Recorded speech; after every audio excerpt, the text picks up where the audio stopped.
I'm staring at the email signature, and my coffee has gone cold in my hands. Jonathan Hayes, Vice President of Operations, Hayes and Associates.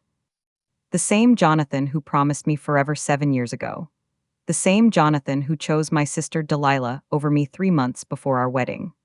The same Jonathan who is now requesting a consultation for his struggling architecture firm, completely unaware that Seraphina Ashworth, the business strategist he desperately needs, is the woman he destroyed.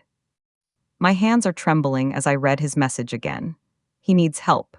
His company is bleeding money, his partnership is dissolving, and according to industry whispers I've been hearing, his marriage to my sister isn't the fairy tale everyone thought it would be.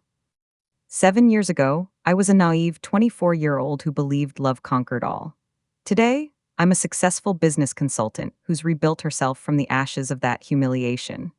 And Jonathan Hayes has just walked directly into my world, hat in hand, needing exactly what I've become exceptional at providing.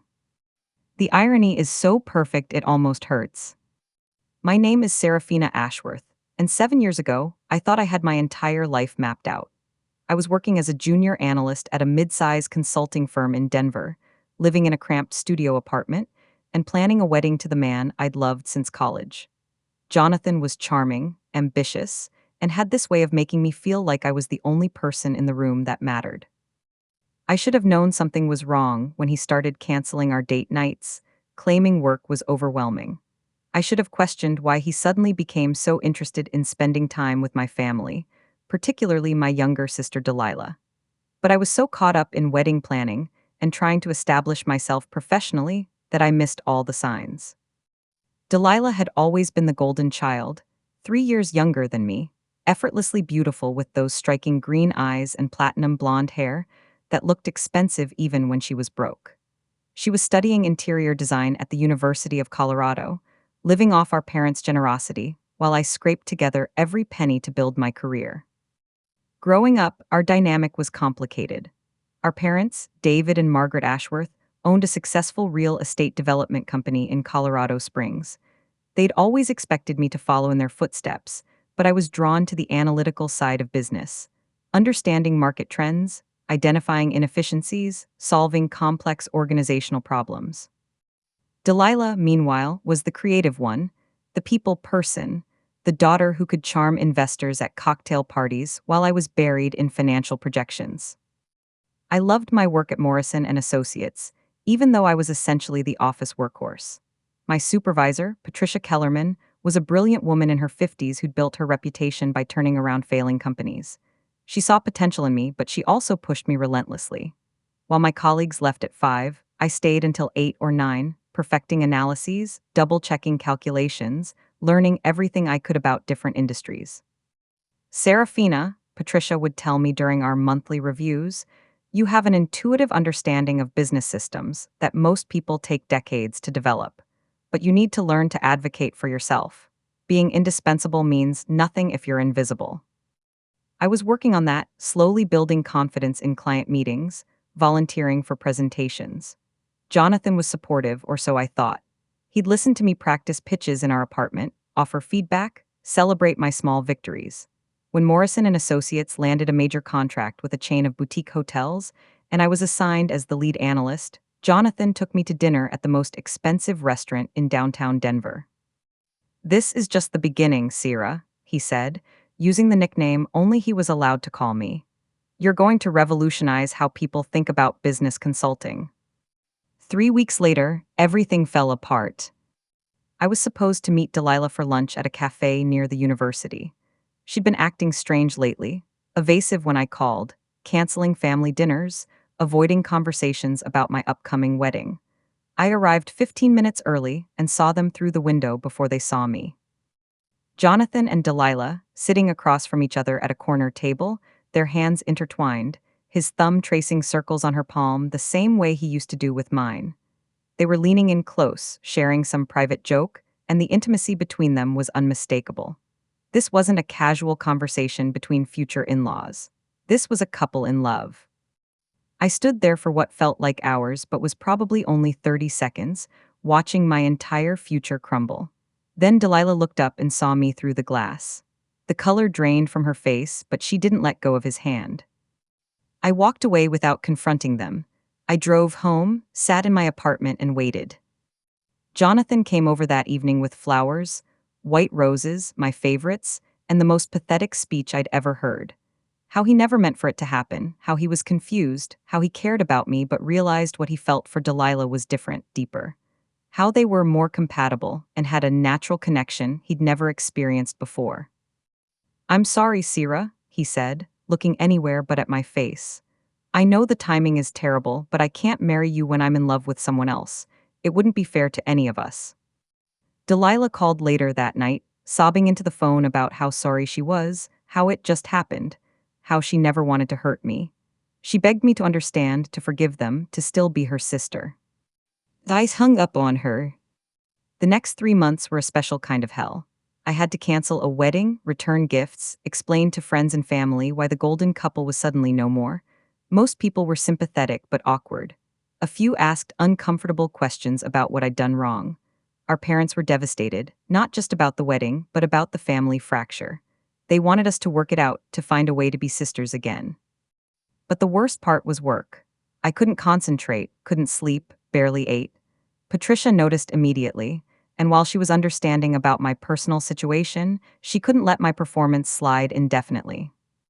"Take a leave of absence," she suggested during what was supposed to be a routine project review but had become an intervention. "Get yourself together, figure out what you need. Your job will be here when you're ready." I knew it was the right advice, but taking time off felt like admitting defeat. I'd worked so hard to establish myself professionally, and now I was letting heartbreak derail everything I'd built. The final blow came 6 months later. Jonathan and Delilah's engagement announcement appeared in the Colorado Springs Gazette Society section.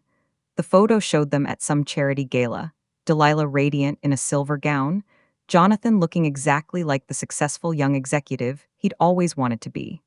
The caption mentioned their upcoming wedding and Jonathan's recent promotion to partner at his architecture firm.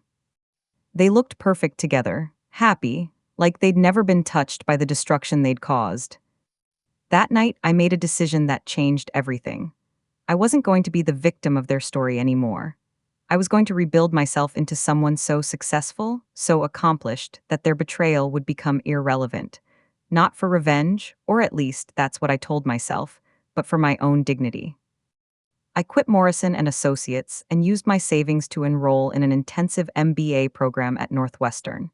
I threw myself into studying with the same obsession I'd once devoted to wedding planning. Corporate finance, organizational behavior, strategic management, international business. I absorbed everything. My professors noticed my intensity. My classmates found it intimidating. During my second year, I started freelancing as a consultant for small businesses in Chicago.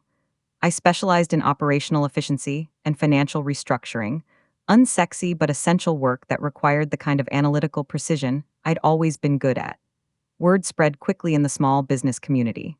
I had a reputation for being thorough, discreet, and surprisingly insightful for someone so young. By the time I graduated, I had a waiting list of clients and a business plan for my own consulting firm. I moved back to Denver, not to hide from my past, but because I understood the Colorado business landscape better than anywhere else. I rented office space in Loudoun, hired an assistant, and started building Ashworth Strategic Solutions from the ground up. The early years were brutal. 18-hour days, constant networking, pitching to skeptical executives who questioned whether someone in their late 20s could solve problems they couldn't. But I had advantages they didn't expect. I listened more than I talked, I did exhaustive research before every meeting, and I wasn't afraid to deliver difficult truths that more established consultants might sugarcoat to preserve relationships. My breakthrough came 3 years ago when I helped restructure a failing restaurant chain. The owners were hemorrhaging money, staff turnover was astronomical, and 3 locations had already closed. Everyone expected me to recommend mass layoffs and store closures. Instead, I spent 2 months analyzing their operations, interviewing employees at every level, studying their customer base.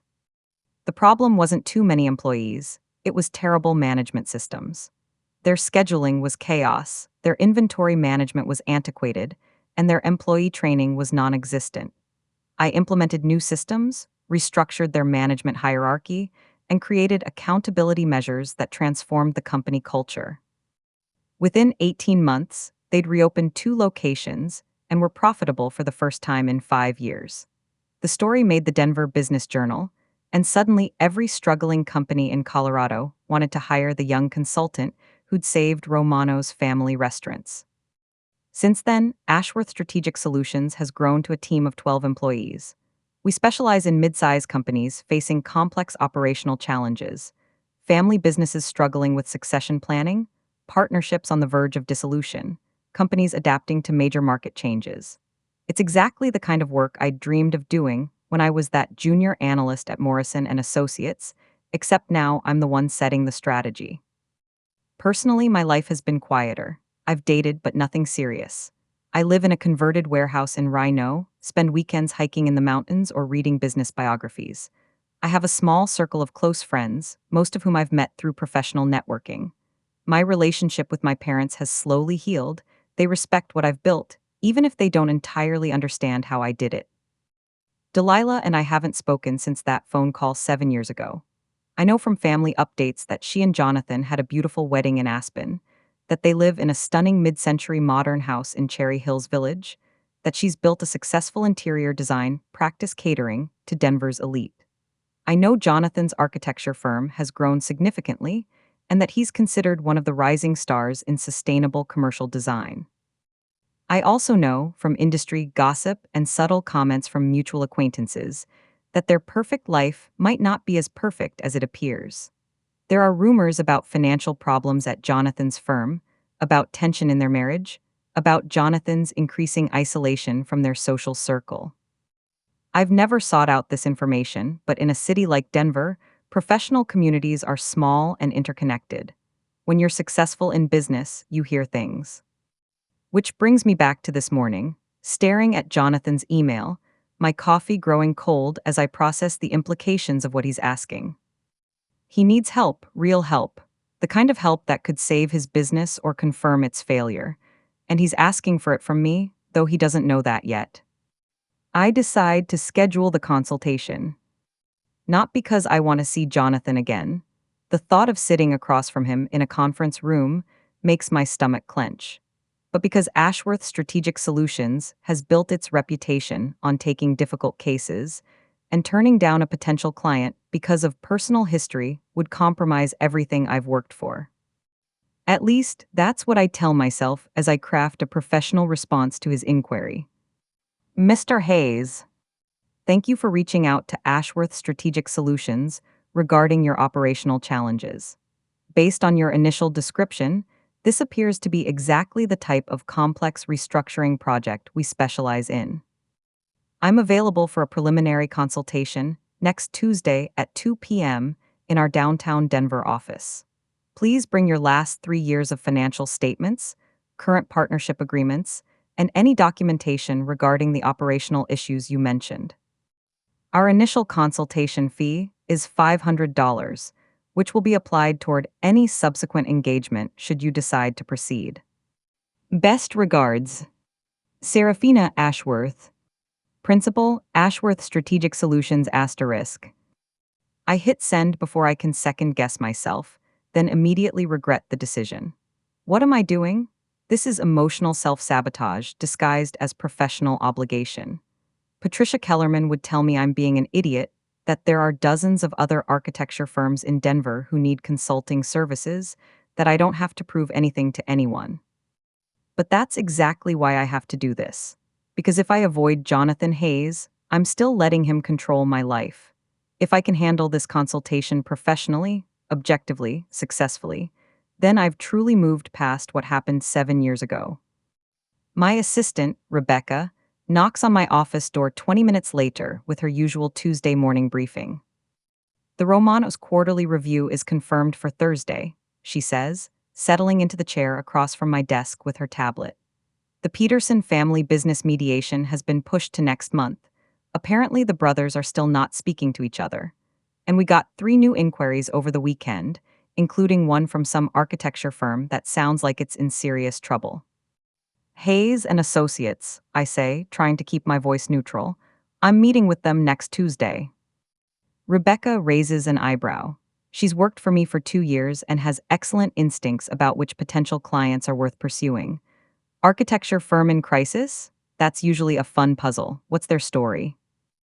I give her the basic details from Jonathan's email: partnership dissolution, cash flow problems, major client relationships at risk. I don't mention that I know the principal personally, or that personally involves the complete destruction of my faith in love and human decency. Sounds like a classic case of rapid growth without systems to support it, Rebecca observes. How big is the firm? About 30 employees, from what I can tell. They've been around for 8 years, focus on commercial and high-end residential projects. Rebecca makes notes on her tablet. I'll pull some background research before your meeting. Financial filings, recent projects, any news coverage. Do you want me to reach out to our contacts in the construction industry? They might have insights about the firm's reputation. That would be helpful, I say, then pause. Actually, let me handle the background research on this one. It's a bit of a sensitive situation. She looks curious but doesn't push. One of the reasons I hired Rebecca is her ability to respect boundaries while still being thorough about her work. The next week passes slowly. I find myself thinking about the upcoming meeting at odd moments, while reviewing financial projections for another client, during my morning run along the Platte River, lying awake at 2 a.m. staring at the ceiling of my bedroom. I research Hayes and Associates obsessively, though I frame it as professional preparation. The firm has an impressive portfolio: a sustainable office complex in downtown Denver, several luxury homes in Cherry Creek, a mixed-use development in Boulder that won architectural awards. Jonathan's professional bio describes him as passionate about creating spaces that enhance human connection while respecting environmental sustainability. The language makes me want to throw my laptop across the room. Jonathan, passionate about human connection? The man who destroyed 2 relationships simultaneously wants to create spaces that bring people together. But I force myself to focus on the business analysis. Hayes and Associates expanded rapidly between 2019 and 2022, doubling their staff and taking on increasingly complex projects. Their website showcases beautiful work, but I notice subtle signs of trouble. Several coming soon projects with no recent updates, a blog that hasn't been updated in 8 months, staff photos that still include people who have left the firm. I also do something I swore I'd never do. I look up Delilah. Her interior design practice, Delilah Hayes Interiors, has a gorgeous website full of magazine-worthy photos. Luxury homes with statement walls and carefully curated collections, commercial spaces that balance sophistication with warmth. She's clearly talented. I can admit that objectively. Several of her projects are collaborations with Hayes and Associates, which makes sense for a married couple in complementary fields. But there's something off about the recent work. The projects from 2023 and early 2024 are fewer and less impressive than her earlier portfolio. One of her featured projects is a complete renovation of their own home, which strikes me as the kind of thing you do when you're not getting enough outside work. I close my laptop and pour myself a glass of wine. Tomorrow, I'll sit across from Jonathan Hayes and pretend that I'm just another business consultant evaluating his problems objectively. I'll ask the right questions, take detailed notes, and provide professional recommendations based on my analysis. I will not think about the engagement ring I had to return to Tiffany and Co. I will not remember the way he used to trace patterns on my back while we lay in bed talking about our future. I will not wonder if he ever thinks about the life we were supposed to build together. Tuesday arrives gray and drizzly, typical Denver spring weather. I choose my outfit carefully. A charcoal gray suit that makes me look authoritative but not aggressive, minimal jewelry, my hair pulled back in a sleek bun. I want to project competence and emotional distance. At 1:45, I'm in conference room B reviewing my notes one final time when Rebecca buzzes the intercom. Ms. Ashworth, Mr. Hayes is here for his 2 p.m. appointment. My heart pounds so hard I'm certain she can hear it through the speaker. Send him in, please. I stand behind the conference table, positioning myself so I'll have the psychological advantage of height when he enters. I've learned that the first 30 seconds of any client meeting set the tone for everything that follows. The door opens, And Jonathan Hayes walks into my conference room. He looks older, not in a bad way, but in the way of a man who's carried more responsibility than he expected. His dark hair has threads of silver at the temples, and there are lines around his eyes that weren't there 7 years ago. He's wearing a well-tailored navy suit that probably cost more than my first month's rent at Morrison and Associates, and he moves with the confident stride of someone accustomed to being the most important person in the room. Then he sees me and stops mid-step. Seraphina, his voice is exactly the same, that slight rasp that I used to find so attractive. I didn't realize. For a moment, we just stare at each other across the conference table. I can see him processing the situation. His ex-fiancée, the woman he abandoned for her sister, is now the successful business consultant he desperately needs. "Hello, Jonathan," I say, proud of how steady my voice sounds. "Please have a seat. I understand you're facing some challenges at Hayes and Associates." He sits down heavily, running a hand through his hair in a gesture I remember too well. "Seraphina, I had no idea you. I mean, when I reached out to Ashworth Strategic Solutions, I never imagined that I was the principal." I settle back into my chair, opening my leather portfolio with deliberate calm. "I suppose we don't move in the same circles anymore. Now, before we discuss your business situation, I want to address the obvious complication here." Jonathan nods, looking miserable. "This is incredibly awkward. I understand if you don't want to take on this project. I can find another consultant." "Actually," I say, meeting his eyes directly, "I think I'm uniquely qualified to help you. Personal history aside, I have extensive experience with partnership dissolutions and operational restructuring. The question is whether you can be professional enough to work with me despite our past." He seems surprised by my directness. The Jonathan I knew 7 years ago was used to being the one who set boundaries, who made difficult decisions. Now he's sitting in my conference room, asking for my help. "I can be professional," he says finally. "This isn't about us, Seraphina. This is about my business, my employees. I have 30 people depending on me and I'm failing them." There's genuine desperation in his voice, and despite everything, I feel a flicker of sympathy. I push it away. "All right then," I say, pulling out my legal pad. "Let's start with the partnership dissolution. Tell me about your relationship with your business partner and what's driving the conflict." For the next hour, Jonathan explains his situation with the kind of painful honesty that makes me understand how desperate he truly is. His business partner, Michael Brennan, wants to dissolve their partnership and start his own firm. They've been fighting about everything from project management to client relationships to financial decisions. 3 key employees have already left for other firms, and 2 major projects are behind schedule and over budget. "Michael thinks I'm too controlling," Jonathan says, rubbing his temples. "He says I micromanage every decision, that I don't trust him to handle client relationships independently. But every time I've given him more autonomy, something goes wrong. The Morrison office building project? He promised the client we could deliver in 8 months, and it took 14. The Hartwell residence. He approved design changes without consulting me, and we ended up eating $50,000 in cost overruns. I take notes, asking follow-up questions about cash flow, current projects, employee contracts. It's easier to focus on the business details than to process the emotional complexity of the situation." "What does your wife think about all this?" I ask, and immediately regret the question. It's professionally relevant. Family businesses often involve spouses in decision-making, but it's also deeply personal. Jonathan's face darkens. "Delilah thinks I should give Michael whatever he wants and just move on. She doesn't understand how hard it is to build a business, how much risk is involved in every decision. She sees the financial stress and thinks I should just make it go away." There's frustration in his voice and something else. Loneliness, resentment? I can't tell, and I shouldn't be analyzing his marriage anyway. "What are your options for buying out Michael's partnership stake?" I ask, steering the conversation back to safer territory. "That's the problem," Jonathan admits. "We don't have the capital. The firm is cash poor right now. We have a lot of money tied up in current projects, but our payment schedules are structured so we don't see most of the profit until completion.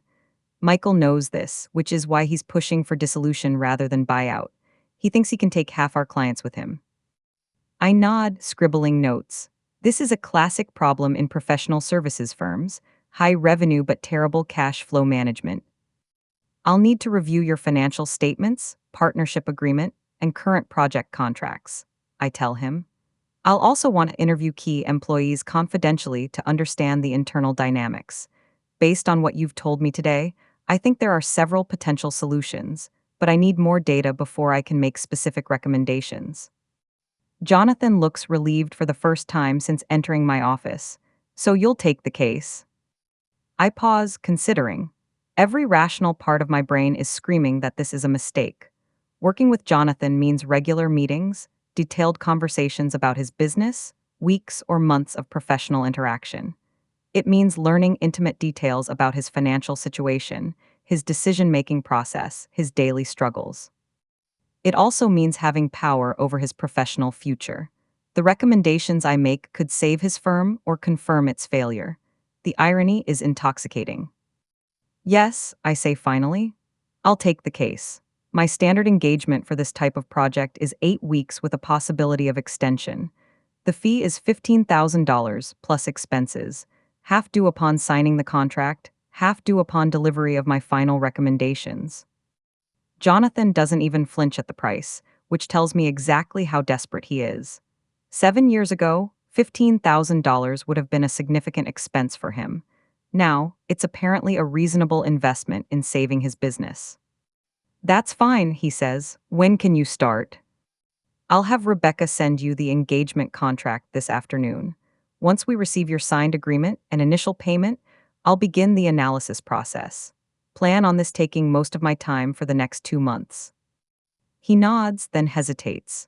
Seraphina, I want you to know that I realize how complicated this is. What happened between us? I've thought about it a lot over the years. I made some terrible decisions and I hurt you badly. I'm grateful that you're willing to help me now, despite everything. I close my portfolio and stand, signaling that the meeting is over. This is business, Jonathan. Personal history is irrelevant to my analysis of your operational challenges. It's a lie, and we both know it. But it's the lie that allows us to move forward, and sometimes lies are more useful than truth. He stands as well, extending his hand. Thank you, Seraphina, really. I shake his hand briefly, professionally. His skin is still warm and familiar, and I hate that I notice. I'll be in touch soon with next steps, I say, walking him to the door. After he leaves, I sit alone in the conference room for 10 minutes, processing what just happened. I've agreed to spend the next 2 months analyzing every aspect of Jonathan Hayes's professional life. I'm going to learn about his failures, his financial problems, his mistakes in judgment. I'm going to understand his business better than he does. And at the end of those 2 months, I'm going to have the power to either save his company or recommend its dissolution. The thought should make me feel victorious. Instead, I just feel tired. The signed contract arrives the next morning with a check for $7,500. Jonathan's handwriting on the cover letter is still precise and confident, though I notice he's crossed out several words and rewritten them, unusual for someone who used to pride himself on never making mistakes. Seraphina, please find the signed engagement agreement and initial payment. I've also included the financial documents you requested, along with contact information for our key employees and current clients. I want to reiterate my appreciation for your professionalism yesterday. I know this situation is unconventional, and I'm grateful for your willingness to separate business from personal history. Best regards, Jonathan Hayes. I study the letter longer than necessary, looking for subtext that probably isn't there. Then I file it away and dive into the financial documents. The numbers tell a story of spectacular growth, followed by systematic mismanagement. Hayes and Associates went from $2.8 million in annual revenue in 2019 to nearly $8 million in 2023. But their profit margins have steadily declined, and their accounts receivable have ballooned to dangerous levels. Rebecca, I call through my office door, can you pull the construction industry benchmarks for architectural firms? I need to compare Hayes and Associates' financial ratios to their peers. While she gathers the data, I create a timeline of the firm's major projects and personnel changes. The pattern that emerges is troubling. Hayes and Associates has been taking on increasingly complex projects without building the internal systems to support them. They're like a restaurant that goes from serving 50 customers a night to 200, but never hires additional kitchen staff or updates their point of sale system. The partnership agreement between Jonathan and Michael Brennan is even more revealing. It's a standard 50-50 split, but with decision-making authority heavily weighted toward Jonathan. Michael can't hire employees, sign contracts over $25,000, or make major design decisions without Jonathan's approval. For a firm generating $8 million annually, that level of control is paralyzing. I spend the rest of the week conducting confidential interviews with Hayes and Associates employees. I frame these as operational efficiency assessments, which technically isn't lying. Each conversation takes place in my office or over coffee at neutral locations, always with the understanding that everything discussed is confidential. Sarah Chen, their lead project manager, is particularly insightful. She's been with the firm for 5 years and has watched it evolve from a small collaborative studio to its current dysfunction. Jonathan is brilliant, she tells me over coffee at a cafe in Cherry Creek. His design instincts are incredible, and he genuinely cares about creating beautiful, functional spaces. But he can't let go of control. Michael will spend 3 days developing a client proposal, and Jonathan will rewrite the entire thing the night before the presentation. How does that affect the rest of the team? I ask. Sarah sighs. People are frustrated. We have talented architects and designers who feel like they're just executing Jonathan's vision instead of contributing creatively. 3 people have left in the past 6 months, including David Kim, who was probably our best sustainable design specialist. What about the relationship between Jonathan and Michael? It's toxic, she says bluntly. They can't be in the same room without arguing. Michael will make a decision, Jonathan will override it, Michael will get defensive, and then they'll have this passive-aggressive Cold War for days. Meanwhile, the rest of us are trying to figure out which version of the project we're supposed to be working on. I interview 6 more employees over the next week, and the pattern is consistent. Hayes and Associates is a talented firm paralyzed by dysfunctional leadership. Jonathan's need for control has created bottlenecks throughout their operations, while Michael's frustration has made him increasingly rebellious and unpredictable. The client interviews are equally revealing. Most praise the firm's design quality, but mention problems with communication, timeline management, and cost control. Several specifically mention feeling like they were getting conflicting information from different people at the firm. We'd have a meeting with Michael about the timeline, explains Janet Morrison, whose office building project ran 14 months behind schedule, and he'd assure us everything was on track. Then Jonathan would call the next week to explain why we needed another 6-month extension. It was incredibly frustrating. By the end of my second week, I have a clear picture of Hayes and Associates' problems. The firm has the talent and client base to be successful, but it's being strangled by poor management systems and a destructive partnership dynamic. The solutions are straightforward: restructure the partnership agreement, implement better project management systems, create clearer decision-making processes, and rebuild trust with clients and employees. What makes this complicated is that Jonathan is both the primary obstacle to these changes and the person who has to authorize them. I'm thinking about this paradox on Friday evening when my phone rings. The caller ID shows my parents' number. "Hi, Mom," I answer, settling into my couch with a glass of wine. "Seraphina, sweetheart." My mother's voice is warm but cautious. "How are you doing? We haven't heard from you in a few weeks." "I'm fine, just busy with work. I have a big project that's taking up most of my time." There's a pause, and I can almost hear my parents exchanging glances. They still walk on eggshells around me sometimes, afraid that mentioning certain topics will trigger painful memories. "Actually," my mother continues, "your father and I were wondering if you might be free for dinner next week. It's been too long since we've all been together." "That sounds nice. Is there a special occasion?" Another pause. "Well, we were hoping to talk to you about something. It's about Delilah." My stomach clenches. For 7 years, my parents have tried to maintain relationships with both daughters while respecting my decision to cut contact with my sister. It's an impossible situation that's left everyone exhausted. What about Delilah? I ask carefully.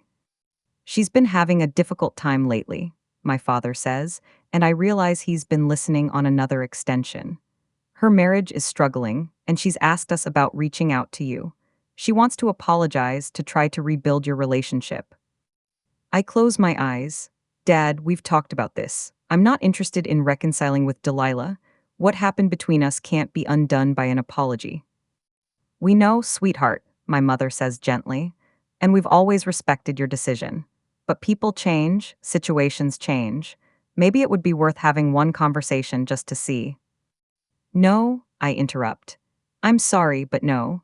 I've built a good life, and I'm not going to jeopardize my peace of mind for the possibility of a relationship that was poisoned 7 years ago. I don't tell them that I'm currently working with Jonathan, that I'm spending 40 hours a week analyzing his business problems and figuring out how to save his professional life. They would find the irony as overwhelming as I do. We finish the conversation on safer topics: their upcoming trip to Napa Valley, the new restaurant they tried last weekend, my latest client success story. But I can hear the disappointment in their voices. They want their family restored, and I'm the obstacle to that healing. After hanging up, I pour another glass of wine and think about family dynamics, loyalty, forgiveness. In my professional life, I help people navigate complex relationships and find solutions to seemingly impossible problems. But I've never figured out how to repair the damage that Jonathan and Delilah caused to our family. Maybe that's why I took this case. Not for revenge, but for closure. To prove to myself that I can work with Jonathan professionally, that I'm strong enough to separate past hurt from present responsibilities. Or maybe I'm lying to myself, and this is all an elaborate form of self-torture. Monday morning brings a complication I hadn't anticipated. I'm reviewing employee interview notes when Rebecca knocks on my door. "The Hayes and Associates project," she says, settling into her usual chair. "I've been doing some background research on the firm's recent publicity, and there's something you should know about."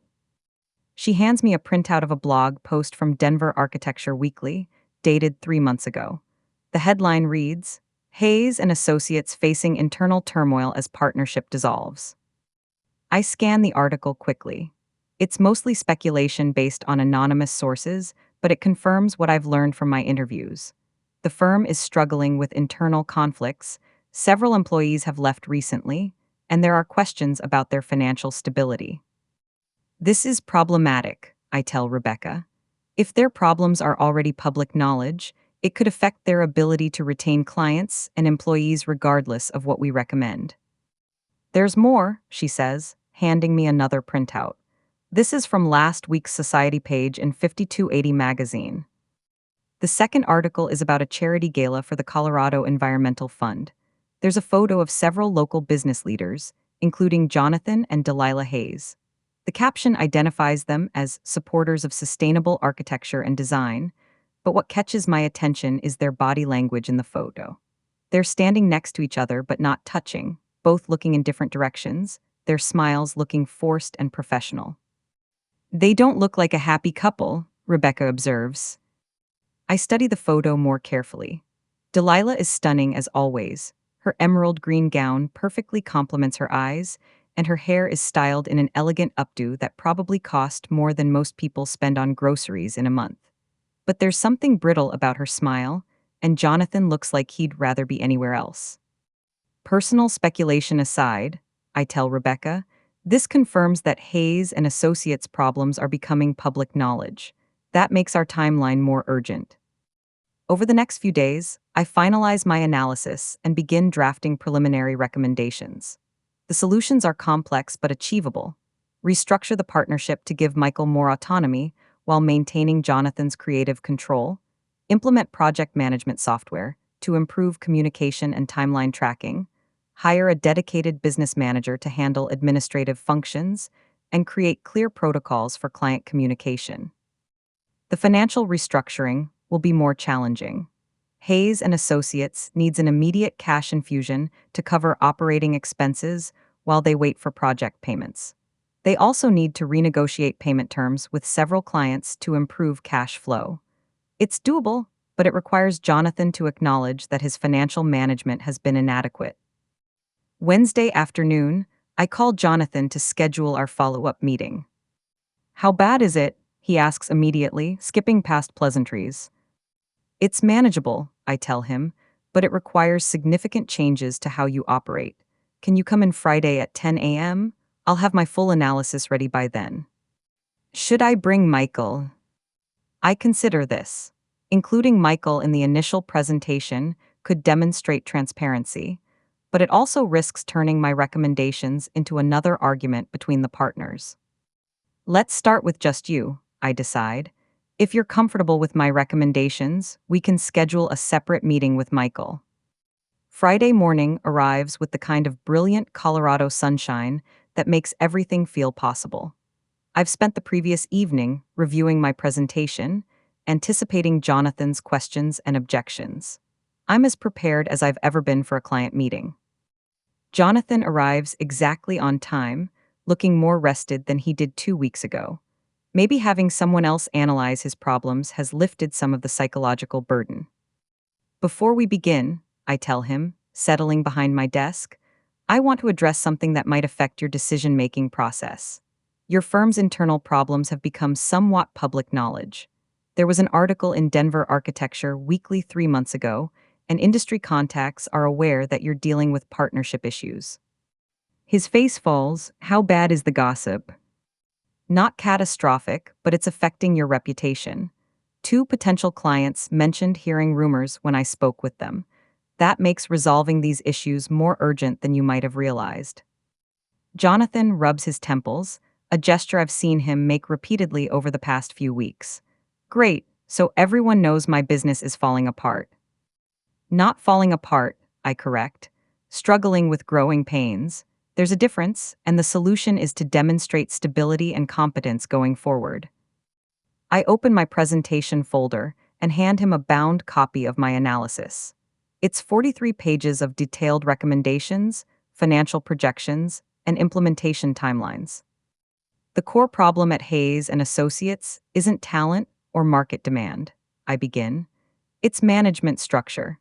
You're trying to run an $8 million firm with the systems and decision-making processes of a startup. That worked when you had 10 employees, but it's strangling growth now." Jonathan flips through the document, his expression growing more serious as he reads. "My primary recommendation is to restructure your partnership agreement with Michael. Give him genuine autonomy over specific areas: client development, project management, or sustainable design initiatives. In exchange, create clear accountability measures so you can evaluate his performance without micromanaging his daily decisions." "What if he screws up?" Jonathan asks. "The Morrison project disaster happened because I trusted him to handle client expectations independently." "Then you fire him," I say bluntly. "But you can't continue this current dynamic where you undermine his authority and then blame him for poor results. Either Michael is your partner with real decision-making power, or he's your employee who follows your directions. The middle ground isn't working." We spend the next hour reviewing my specific recommendations: new project management systems, clearer communication protocols, financial controls, staffing changes. Jonathan asks thoughtful questions and takes detailed notes. He's clearly overwhelmed, but also relieved to have a concrete action plan. "How long will this restructuring take?" he asks finally. "If you implement everything I've recommended, 6 months to see significant improvement, 12 months to complete the transformation." "But Jonathan, this only works if you're genuinely committed to changing how you operate. These aren't suggestions you can pick and choose from, they're an integrated system." He's quiet for several minutes, studying the financial projections. Finally, he looks up at me. "Seraphina, can I ask you something personal?" I tense. We've maintained professional boundaries throughout this process, and I don't want to blur those lines now. "That depends on the question. Do you think I can do this? Be honest. Do you think I'm capable of running a firm this size, or should I just accept that I'm better suited for smaller projects?" It's the kind of vulnerable question that reveals how much pressure he's been under. 7 years ago, Jonathan was confident to the point of arrogance. The man sitting across from me now is genuinely uncertain about his capabilities. I choose my words carefully. You're an excellent architect and a natural leader. Your employees respect your creative vision, and your clients trust your design instincts. The problem isn't your capabilities, it's your management systems. You've been trying to do everything yourself instead of building processes that allow other people to succeed. So, yes, I think you can do this. But it requires accepting that growing a business means giving up control over day to day decisions. That's difficult for someone who's used to being hands on with every project. Jonathan nods slowly. Michael has been telling me the same thing for 2 years. It's hard to let go when I've built this firm from nothing.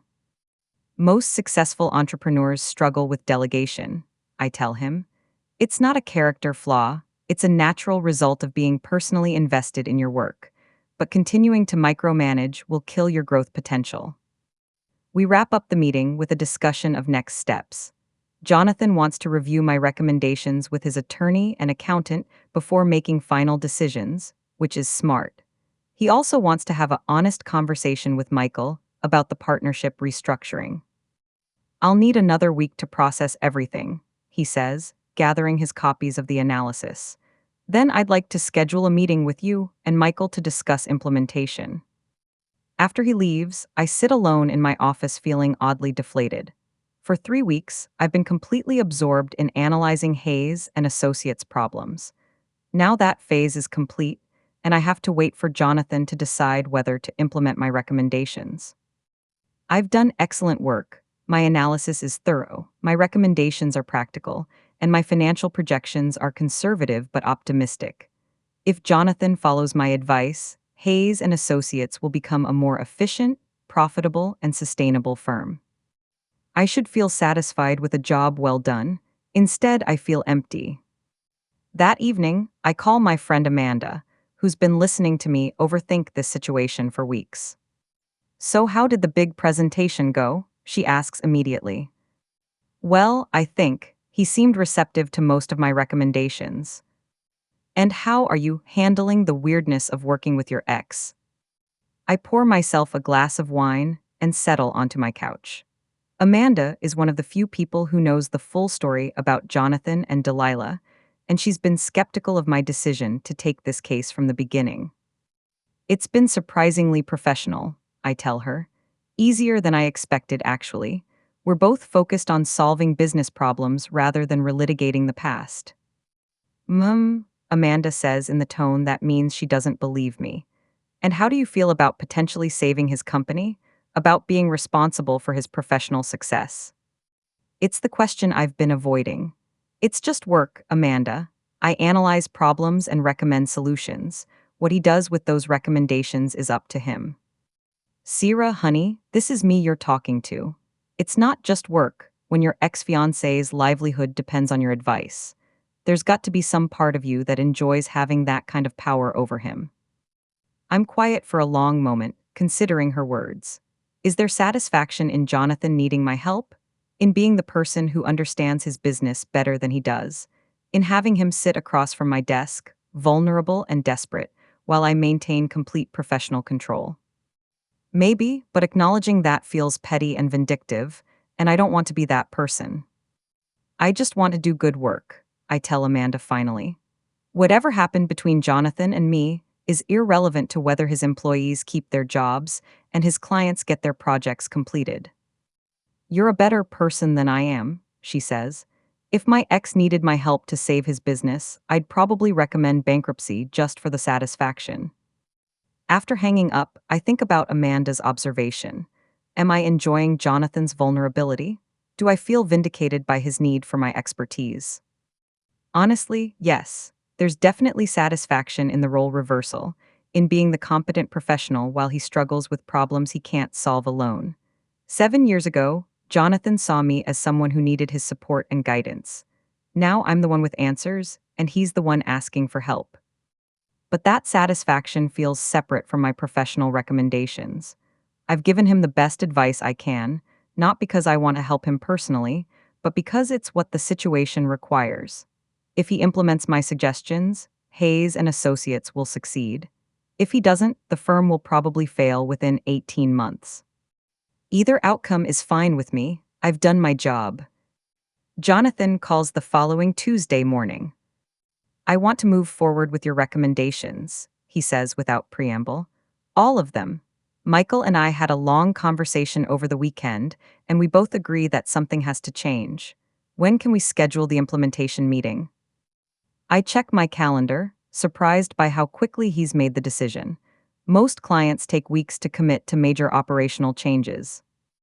Thursday at 2 p.m. works for me. Should I plan on Michael being there? Yes, and I'd like to include Sarah Chen as well. If we're restructuring project management, she needs to be part of the conversation from the beginning. It's a smart decision that shows Jonathan is already thinking differently about delegation and team involvement. Thursday's meeting is unlike our previous sessions. Instead of the tense one-on-one conversations Jonathan and I have been having, this feels like a collaborative planning session. Michael Brennan turns out to be more reasonable than I expected, frustrated with the current situation, but genuinely committed to making the partnership work. I don't want to dissolve the firm, he tells me during our introductions. Jonathan and I started this company together, and we have complementary strengths. I just can't continue being treated like a junior employee in a partnership I own half of. Sarah Chen is equally pragmatic. She's spent years navigating the dysfunction between Jonathan and Michael, and she's eager to implement systems that will eliminate the constant confusion and mixed messages. We spend 3 hours mapping out the restructuring plan.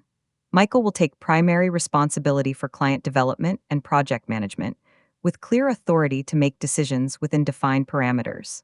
Jonathan will focus on creative leadership and strategic planning, while maintaining final approval over major design decisions and financial commitments above $50,000.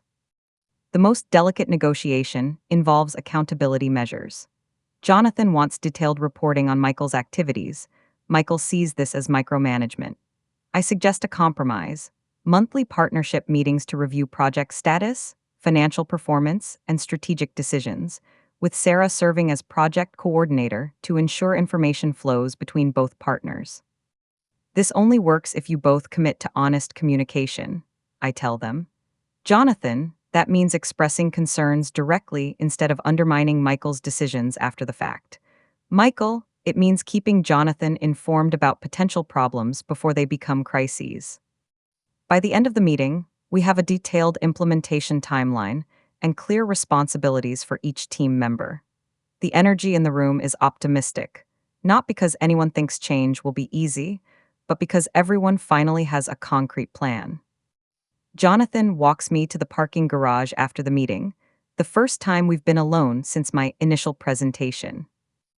Thank you, he says as we reach my car, for everything.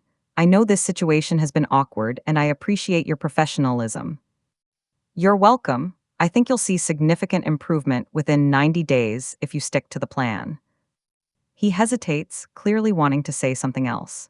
Seraphina, I know we agreed to keep this business focused, but I want you to know that I realize how impressive what you've built is. Your reputation in the industry is remarkable. People speak about you with genuine respect. It's the kind of compliment that would have meant everything to me 7 years ago.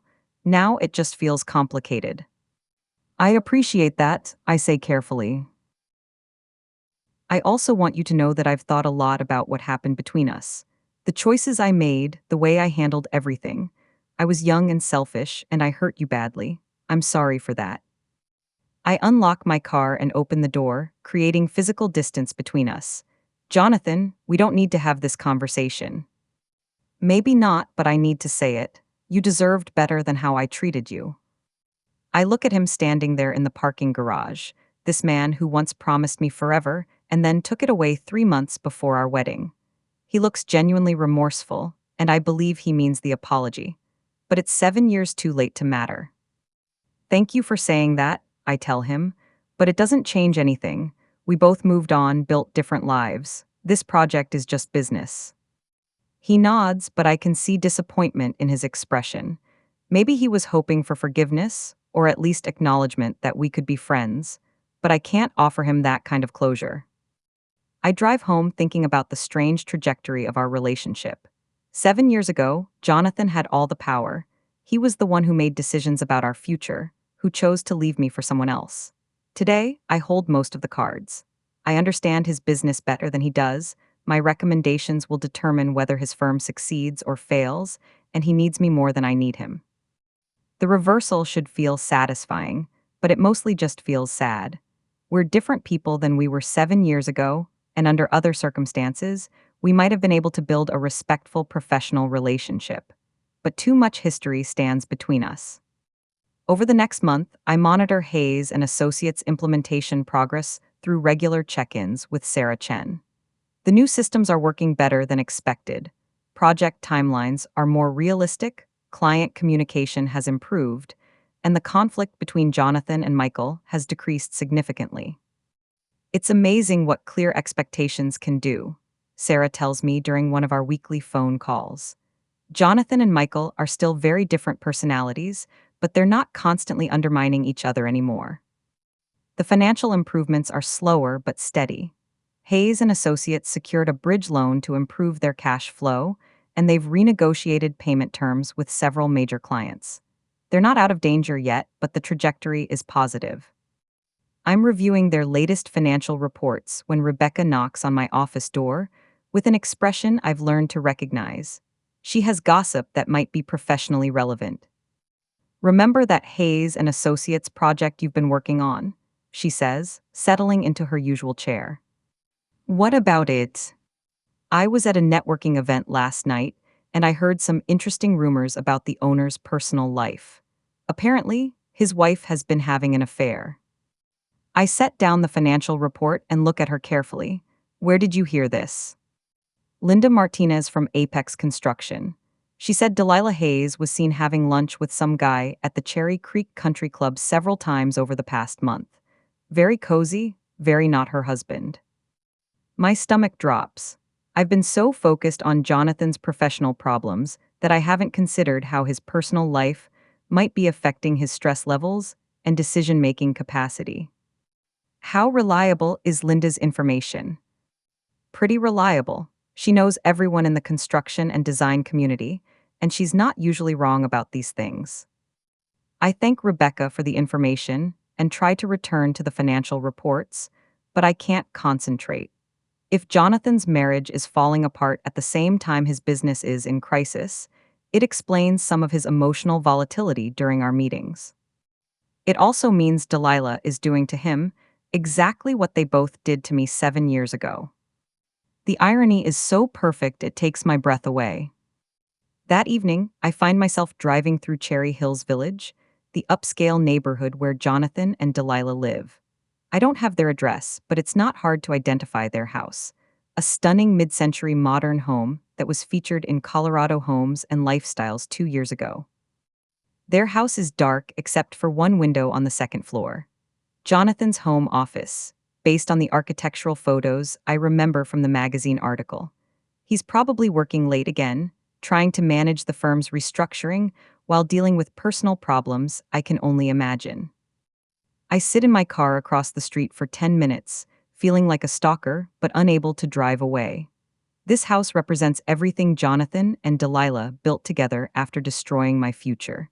Now it's apparently falling apart, just like the life they stole from me. I should feel vindicated. Instead, I just feel hollow. My phone buzzes with a text message from an unknown number. "Seraphina, this is Delilah. I know you probably don't want to hear from me, but I really need to talk to you. Please." I stare at the message for a long time, then delete it without responding. Whatever crisis Delilah is facing, I'm not the person to help her through it.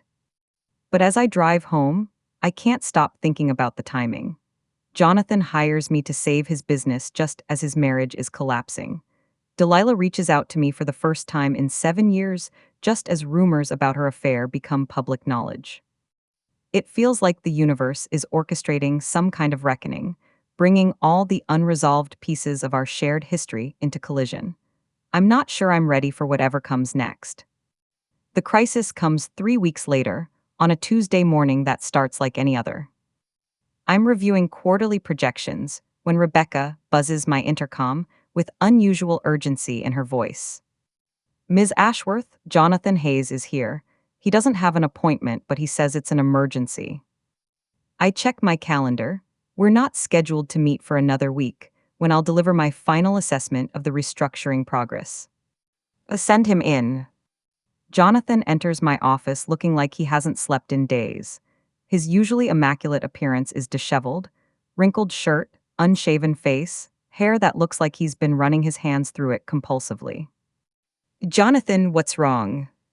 He collapses into the chair across from my desk. Michael is threatening to dissolve the partnership again. 3 of our biggest clients are reconsidering their projects. And Delilah? He stops, shaking his head. Everything is falling apart. I pour him a glass of water from the pitcher on my credenza and wait for him to collect himself. Whatever personal crisis he's dealing with, it's clearly affecting his professional judgment. Start with the business issues, I tell him. What happened with Michael? He found out about the financial projections you prepared, the ones showing how profitable we could be if the restructuring succeeds.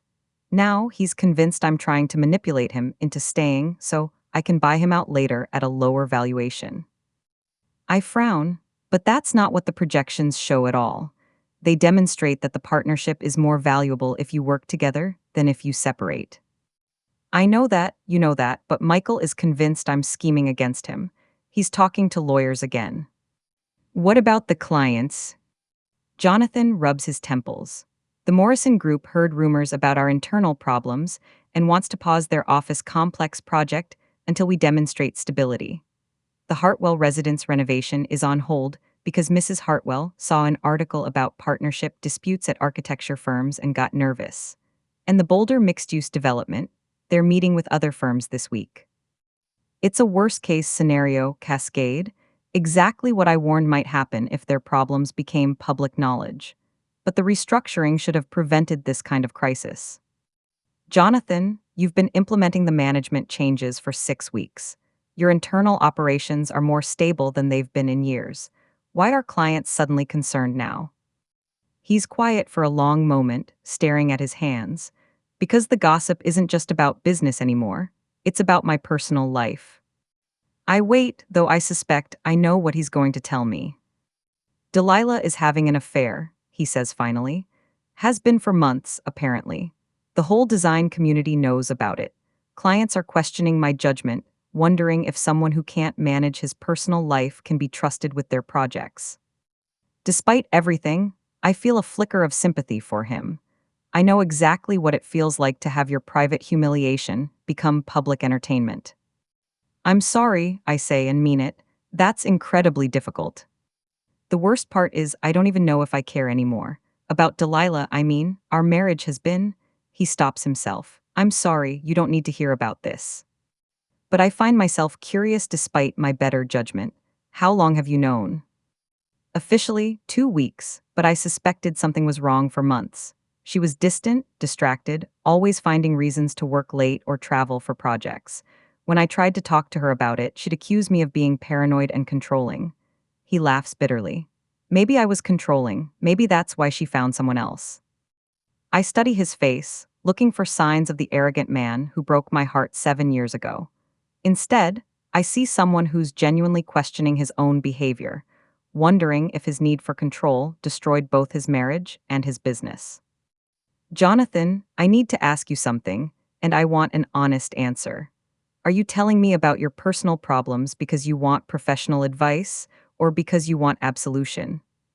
He looks up at me, startled by my directness. I don't know, he admits. Maybe both. I've spent the last 2 weeks thinking about the patterns in my life, the relationships I've damaged because I couldn't let go of control, and I keep coming back to what happened with us. Don't, I say firmly. Whatever is happening with Delilah is between you and her. It has nothing to do with what happened 7 years ago. Doesn't it? I made the same mistakes with her that I made with you, taking you for granted, making decisions without considering how they affected you, prioritizing my own needs over the relationship. I stand up and move to the window, needing physical distance from this conversation. This is exactly what I was afraid of when I took this case, that professional boundaries would dissolve into personal history. Jonathan, I can help you address the business crisis, but I'm not your therapist, and I'm not going to help you process your marriage problems. I know, I'm sorry, He trails off, then starts again. Do you ever wonder what would have happened if I hadn't been such an idiot 7 years ago? If I'd married you instead of ruining everything? I turn back to face him. No, I don't wonder about that. It's not entirely true. There have been moments over the years when I've imagined different versions of our story. But dwelling on alternate histories is pointless, and I won't give him the satisfaction of knowing I've thought about it. Right now, I continue, you have two choices. You can let your personal problems destroy your business, or you can separate them and focus on damage control. Which do you want? He straightens in his chair, and I see a glimpse of the decisive leader he can be when he focuses. Damage control, what do you recommend? For the next hour, we develop a crisis management strategy. Jonathan will have individual meetings with each concerned client, armed with concrete evidence of the firm's improved operations and financial stability. Michael will be included in these meetings to demonstrate partnership unity. If clients are still hesitant, Hayes and Associates will offer additional guarantees, extended warranties, fixed-price contracts, or completion bonds. More importantly, Jonathan needs to address the partnership problem immediately. I suggest bringing in a mediator to facilitate discussions with Michael, focusing on the business benefits of staying together rather than the personal trust issues. What about the personal situation? Jonathan asks as we wrap up. That's not my area of expertise, but from a business perspective, you need to minimize the gossip and demonstrate stability. Whether that means working on your marriage or ending it cleanly is up to you. After he leaves, I sit alone in my office processing what just happened. Jonathan Hayes came to me in crisis, more vulnerable than I've ever seen him, asking for help with both his professional and personal problems. 7 years ago, he had all the power in our relationship. Today, he was practically begging me to save him. The reversal should feel triumphant. Instead, it just feels complicated. That evening, I finally respond to Delilah's text message. I'll meet with you once. Thursday at 7 p.m., Starbucks on 17th and Wingcoop. Don't bring Jonathan. Her response comes within minutes. Thank you, I know I don't deserve this. Thursday evening, I arrive at the coffee shop 15 minutes early and choose a table in the back corner where we're unlikely to be overheard. Delilah walks in exactly at 7, scanning the room until she spots me. She looks different than she did in the charity gala photo. Thinner, more fragile, with dark circles under her eyes that even expensive concealer can't completely hide. But she's still breathtakingly beautiful, still moves with the unconscious grace that attracted so much attention when we were younger. Thank you for meeting me, she says, sitting down across from me. I wasn't sure you would. I'm still not sure why I did, I reply. What do you want, Delilah? She wraps her hands around her coffee cup like she needs the warmth. I want to apologize. I know it's 7 years too late, but I need you to understand that I never meant for things to happen the way they did. How did you mean for them to happen? I don't know. I was 21 and stupid, and I had this massive crush on your fiancé. I thought it was just fantasy, something that would go away after you got married and I grew up. She pauses, looking down at her hands. But then Jonathan started paying attention to me, and I was so flattered that someone like him could be interested in someone like me. Someone like him. Older, sophisticated, successful. You have to remember, Sierra, you were always the accomplished one in our family. The one with the career and the plan and the impressive boyfriend. I was just the art student living off our parents' money. It's a narrative I've never considered. Delilah feeling inferior to me, seeing Jonathan as validation rather than just romantic attraction. That doesn't excuse what you did, I say. No, it doesn't, but I want you to understand that it wasn't calculated. I didn't set out to steal your fiancé. It just happened, and once it started, I didn't know how to stop it. I study her face, looking for signs of deception or manipulation. What I see instead is genuine regret, the kind that comes from years of living with the consequences of terrible decisions. Why are you telling me this now? I ask. Delilah's composure starts to crack. Because my marriage is falling apart, and I'm realizing that Jonathan and I built our relationship on a foundation of betrayal. We've never trusted each other completely, because we both know what we're capable of. Are you having an affair? She looks surprised by my directness, then nods.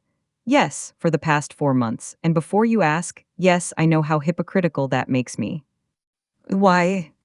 Because Jonathan became the same controlling, obsessive person with me that he probably was with you. Because he's so consumed with work that we barely speak to each other anymore. Because I felt invisible in my own marriage. She wipes tears from her cheeks. Because I'm apparently incapable of being in a committed relationship without sabotaging it. I feel an unexpected stab of recognition.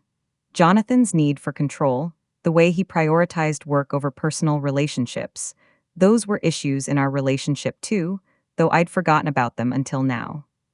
What do you want from me? I ask again. Forgiveness, I guess, or at least, I don't know, some acknowledgement that we were both victims of Jonathan's inability to make a clean decision 7 years ago. It's a perspective that's never occurred to me. That Jonathan's inability to end our relationship before starting something with Delilah made us both casualties of his poor judgment. Delilah, I can't give you absolution for your choices. What you did damaged our family permanently. It cost me my relationship with our parents, my sense of security in romantic relationships, my faith that people I love won't betray me. She nods, fresh tears starting. I know I'm so sorry. But, I continue, I also recognize that you were very young, and that Jonathan was the one who was supposed to be committed to me. He made the choice to pursue you while engaged to someone else. We sit in silence for several minutes. Around us, the coffee shop bustles with typical Thursday evening activity. Students studying, professionals having after-work meetings, couples on casual dates. Normal people living uncomplicated lives. Can I ask you something? Delilah says finally. I nod. Are you happy? With your life, I mean. You've built something amazing with your business, and everyone in the family talks about how successful you are. But are you happy? It's a question I haven't asked myself in years. Am I happy? I have professional satisfaction, financial security, a comfortable life. I have friends, hobbies, a sense of purpose. But happiness feels like too simple a word for what I've built from the wreckage of my 20s. I'm content, I tell her. I like my work, I'm proud of what I've accomplished. I don't spend time wondering what might have been. Do you ever think about getting married, having a family? Sometimes, but I'm very selective about who I trust with that kind of intimacy. She flinches at the implication. I understand. We finish our coffee in relative quiet, both lost in our own thoughts. As we prepare to leave, Delilah reaches across the table and touches my hand briefly. I know this doesn't fix anything, she says, but I want you to know that losing your friendship was one of the worst consequences of what I did. You were always the person I looked up to most. I pull my hand away gently. Take care of yourself, Delilah. Whatever happens with Jonathan, figure out what you want from your life and make better choices. She nods and walks away, leaving me alone at the table with 7 years of unresolved anger and a confusing sense of closure. 2 weeks after my conversation with Delilah, Jonathan calls to schedule our final meeting. The crisis management strategy worked, he tells me over the phone. We saved the Morrison project and the Hartwell renovation. The Boulder development decided to go with another firm, but that might have happened anyway. They were looking for a larger firm from the beginning. What about Michael's? We brought in a mediator, like you suggested. We're revising the partnership agreement again, but this time we're both committed to making it work. The restructuring you recommended has made both of us more comfortable with our respective roles. That's excellent news. There's something else, he says, and I hear hesitation in his voice. Delilah and I are getting divorced. She moved out last weekend. I'm not surprised, but I'm not sure how to respond. Expressing sympathy feels hypocritical. Expressing satisfaction would be petty. I'm sorry to hear that, I settle on. Actually, I think it's for the best. We should have ended things years ago, instead of trying to force a relationship that was built on questionable foundations. It's the most self-aware thing I've ever heard Jonathan say. Our final meeting takes place the following Tuesday in my conference room. Jonathan arrives with Michael and Sarah, and the dynamic between them is completely different than it was 3 months ago. They're relaxed with each other, collaborative, focused on the future, rather than past conflicts. I present my final assessment of the restructuring process. Hayes and Associates has implemented every major recommendation I made, and the results are impressive. Project timelines are more accurate, client satisfaction has improved, employee morale is higher, and the firm's financial position is stable for the first time in 2 years. The partnership restructuring has been the most successful change, I tell them. You're operating as genuine partners now instead of as manager and subordinate. Your employees know who to go to for different types of decisions, and you're not undermining each other's authority. It feels completely different, Sarah confirms. We're actually enjoying work again instead of constantly managing interpersonal drama. What are your recommendations going forward? Michael asks. Continue with the systems you've implemented, monitor your financial ratios quarterly, and consider expanding your team in 18 months if growth continues at the current pace. You've built a solid foundation for sustainable success. After Sarah and Michael leave, Jonathan lingers in the conference room. I owe you more than professional gratitude, he says. You saved my business, probably saved my sanity, and you did it with remarkable professionalism despite our complicated history. It was just good consulting work, I reply, gathering my presentation materials. No, it was more than that. You could have given me adequate advice and maintained professional distance. Instead, you gave me the best analysis I've ever seen, and you helped me understand problems I didn't even realize I had. I look at him standing there in my conference room, this man who once represented everything I wanted from life. He seems older now, more thoughtful, more aware of his own limitations. The arrogance that once attracted me has been replaced by hard-earned humility. Jonathan, can I ask you something? Of course. Do you think you would have been capable of the kind of self-reflection you've done over the past few months if your business hadn't been in crisis? If your marriage hadn't been failing? He considers the question seriously. Probably not. I was too comfortable with the status quo, too convinced that any problems were other people's fault. It took losing almost everything to make me examine my own behavior. That's what I thought. Growth usually requires crisis. Comfort breeds complacency. We shake hands formally, the way we would with any client relationship coming to an end. But as Jonathan reaches the door, he turns back. Seraphina, I know you said personal history was irrelevant to this project, but I need you to know, working with you these past few months has reminded me of why I fell in love with you in the first place. Your intelligence, your integrity, your ability to see solutions where other people see only problems. I was an idiot to let you go. I feel a familiar tightness in my chest, but it's different now, not the sharp pain of old wounds, but something softer and sadder. Jonathan, we were different people 7 years ago. We wanted different things, had different priorities. Maybe what happened was necessary for both of us to become who we needed to be. Maybe, he says, but I'll always wonder what we could have built together. After he leaves, I sit alone in the conference room for a long time, processing the end of this strange chapter. For 3 months, Jonathan Hayes has been part of my daily routine, analyzing his problems, strategizing solutions, watching him struggle and grow and change. Now that's over, and I'm not sure how I feel about it. There's satisfaction, certainly. I've done excellent work, solved complex problems, helped stabilize a struggling business. Hayes and Associates will be more successful because of my recommendations, and 30 employees will keep their jobs. There's also a kind of poetic justice in how everything resolved. Jonathan came to me desperate and vulnerable, needing exactly the kind of expertise I've spent years developing. I had the power to help him or to let his business fail, and I chose to help, not because I forgave him, but because it was the right thing to do professionally. But mostly, I just feel tired.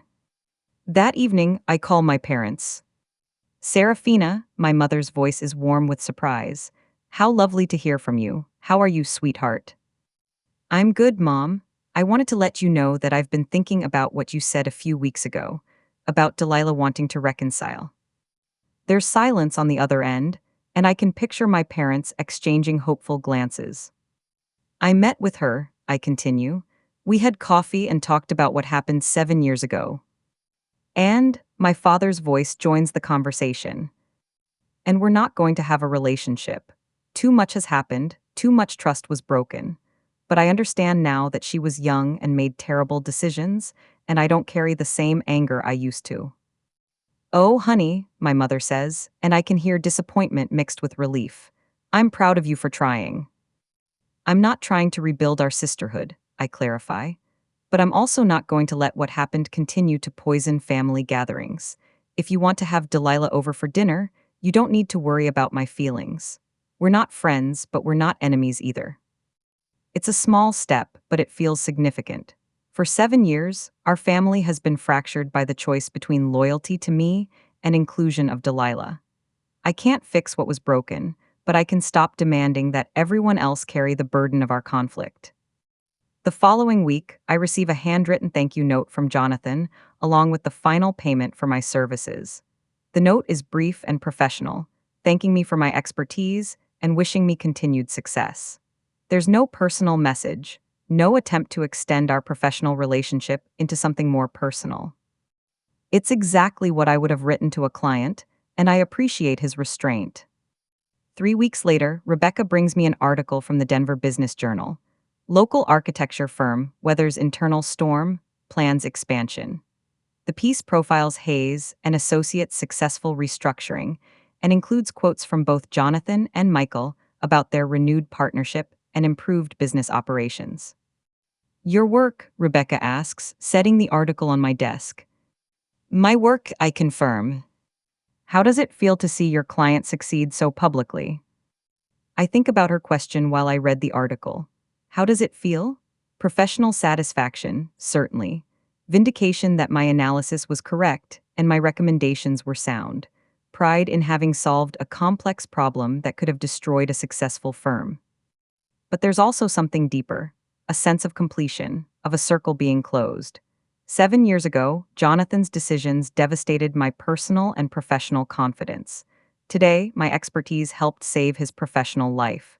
We're even now, in a way that has nothing to do with revenge and everything to do with competence.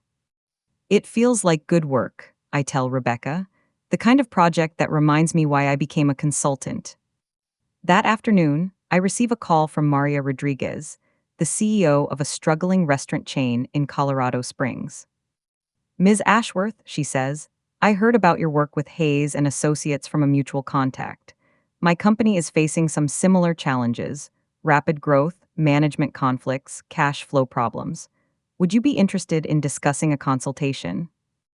I check my calendar and schedule a meeting for the following week. After hanging up, I realize I'm looking forward to the challenge: a new puzzle to solve, different personalities to navigate, fresh problems to analyze. This is who I've become. Seraphina Ashworth, business strategist, problem solver, the person companies call when everything is falling apart and they need someone to help them rebuild. It's not the life I planned when I was 24 and designing wedding invitations, but it's a good life. A life I've earned through hard work and careful choices and the decision to transform heartbreak into expertise. Sometimes the best revenge is simply becoming someone so successful, so accomplished, so genuinely content with your choices that the people who hurt you become irrelevant to your happiness.